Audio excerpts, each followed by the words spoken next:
Good morning mga viewers at subscribers. Nagprito ako ng talong, itlog for breakfast at nagmarinate ako ng spare beef, spare ribs. Nilagyan ko ng konting ketchup, konting pineapple juice, konting asukal, konting asin, 3 dinikdik na bawang, konting red onion, 1 siling labuyo, konting hiniwang maliliit na luya.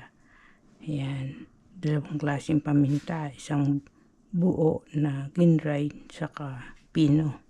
Ngayon, mahalaga pagka kayo nagluluto nagmamarinate ng beef, meron kayong ganito plastic na pang scrape para nasisimot lahat ng sauce.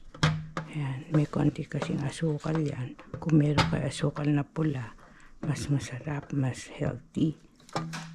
Konti lang ang sinabaw ko na juice ang ginamit ko instead na suka. Ayan. Tapos pagkukuluan yan, pagkakulo nyan, i-slow cooking na, ihinaan yung apoy para maluto yung loob, para walang dugo. Tsaka slightly na ipiprito. Kung iinit nyo naman, pwedeng air fry, kaya lang mga sandaling minuto lang para hindi masunog. Iwasan yung kumain ng sunog, nagkokos ng cancer yon. Be sure to subscribe to watch my old and upcoming videos. Thank you for watching. Bye.